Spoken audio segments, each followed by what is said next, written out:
Hey guys, this is John. You might recall that last year I played in the Pro Chess League on chess.com in its inaugural season. The Pro Chess League is an online league where teams from all over the world play each other. And last year was great. It was the first time something like this has ever been done.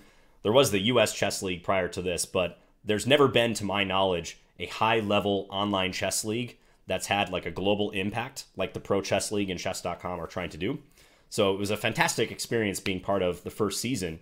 However, they've made some changes for the second season. And the biggest change is that they've cut the number of teams that are involved.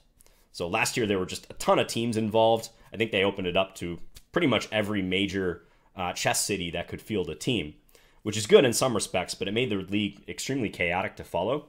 So they've cut the number of teams that are involved, made it a bit more exclusive. And unfortunately, our team, the Minnesota Blizzard, was not quite good enough to make the cut based on our performance last season. However, we do have a chance still to get in. And yesterday we participated in one of the qualifiers on chess.com. We played in the late qualifier along with 12 other teams. And the way these qualifiers works is it was 15 rounds of 3+2 blitz. Everyone plays individually, even though you have 3 other members of your team involved. So everyone plays individually, and you just total the number of scores at the end. Okay, so if I scroll down to the final standings, you can see the teams that participated in our qualifier right here. We had an average rating of 2475, so we're right in the middle of the pack. You can see the Seattle Sluggers with Hikaru Nakamura had a very high average rating all the way down the list here. And we did pretty well on the whole. So here you can see one of the members of our team, International Master Andrew Tang, Penguin GM1. I'm sure many of you guys have checked out his Twitch streams. He's a fantastic blitz and bullet player, fantastic chess player overall. And I think he's one of the main reasons we're going to have success if we do make the league. So here are the standings. Andrew was our best performing player. He scored 10 out of 15, which is a very good score. In this qualifier, it was essentially all title players, and almost everyone was an IM, GM, or FM at minimum, mostly IMs, GMs. So he scored 10 out of 15, great score. Sean Nagel, who's a international master here in Minnesota, many-time Minnesota state champion, good friend of mine. He scored 8.5, he did very well. And I was right behind with 8. And we had one other player, Grandmaster Mauricio Flores, who's pursuing a PhD in mathematics here at the University of Minnesota. Unfortunately, he didn't score what you would expect based on his title. He had 6 points. But it must be said that he's a bit rusty, I think. He hasn't played much tournament chess in the past many years. You can understand if you're pursuing a PhD in mathematics, you're probably occupied with things other than chess. But the total of our scores was good enough to get in the top 6. So the top 3 in that late qualifier did receive an automatic bid to the upcoming season. But since we got in the top 6, it's now put to a fan vote. And you can help us by voting in the 2 polls. One is on chess.com and one is on Twitter. So all you need is an account on either of those sites, preferably both if you want to vote in both places. So on chess.com, if you just go on the chess.com main page, you'll see the daily puzzle. And then right underneath that is the survey, which I think they rotate the questions every day or every week. And which team from our late Pro Chess League qualifier gets your vote to join the Pacific or Atlantic divisions. So you can vote for one of the 3 teams, the New York Knights, the Minnesota Blizzard, or the San Francisco Mechanics. So New York and San Francisco, they finished number 4 and number 6, and we finished 5th. So we're all in this vote now to see who should be in the league this coming year.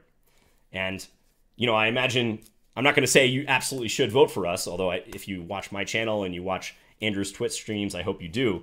But I think it would be cool to have a Midwest team that's not one of the traditional chess powerhouses. You know, all respect to New York and San Francisco. They have rich chess cultures there. If you think about the chess clubs that they have in New York, you've got the Marshall Chess Club. In San Francisco, you've got the Mechanics. But we have a very strong chess culture here in Minnesota as well, and we will be competitive in this league. And I hope that if you want to support our efforts and support me and Andrew Tang and all of our other players, that you will consider voting for us on chess.com and Twitter. So the Twitter poll is on the Pro Chess League Twitter. I'll link to these polls in the description below, by the way. But it's the same exact question here. Who should get in? New York, Minnesota, or San Francisco? And I believe you have 72 hours, a little less now, but basically 3 days from the start of this video in order to vote. So once again, I hope you consider voting for us. We'd really, really appreciate it. We want to make the league. And I didn't stream any of the matches last year. I did review a couple games with some commentary after the fact. I'm thinking I might stream this year if we are lucky enough to win the vote. I'm not sure, though. I got to talk it over with my teammates and see if that's the right thing to do, because I want to focus on the games. They're very difficult. You play 4 rapid games of 15+2 against other very good players, so it is tough to do commentary at the same time. But if you vote for us, I want to try to get our efforts involved somehow and make it accessible to you guys, the fans. So we'll see. I might be able to figure something out there. Last thing I wanted to do, I wanted to show you one tactic I had in the qualifier yesterday. It was a lot of fun. It was really good practice. They weren't rated games or anything, but you guys know I'm trying to improve my chess right now, so I took the qualifier very seriously. In the second round, I had the following position as white against an international master from the Sao Paulo Gorillas team. So my opponent played the move b6 here, attacking my knight on c5. And my question to you guys is, how should white play? So if you want to pause your video and try to work this out, feel free to do so. Okay, so I played the strongest continuation, which is knight takes e6.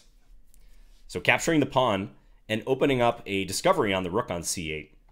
However, the main point of this move is to try to trap the queen on a7. So in playing knight takes e6, I had to calculate rook takes c1. Definitely black doesn't want to take first because the rook is hanging. So rook takes c1, in between move, rook takes c1. And now if black takes on e6, they run into rook c7. And that queen, which caught my eye because it was so awkwardly placed on a7, like boxed in almost, that queen is trapped and white just wins material. Now, it must be said, after knight takes e6, my opponent didn't find the best continuation, so they took, and played knight c6, after which I went knight c7, and I was up 1 pawn and winning even more material soon. Quickly won the game. They could play knight c6 immediately. This is something I found with the engine after the game. This is much better because the knight is now truly under attack since black has solved the problem of the hanging rook. And the knight doesn't have a lot of squares to go to because c5 is guarded, c7 is defended twice by the rook and the queen. I could go to g5, but after h6, again, the knight's running out of squares. The computer says this is all fine for white because I have knight takes g7, king takes g7, and now knight e5. And the engine thinks that because black's pieces, their major pieces, are so far flung over on the queen side, their king is just on the chopping block and doesn't have much of a defense. I don't know for sure if I would have saw that. I think I would for sure look for ways to offload my knight in the best possible way. I probably would play knight takes. I guess it's a matter of how I conduct the attack after that. So white should have a decisive attack here, but that was the best way for black to play.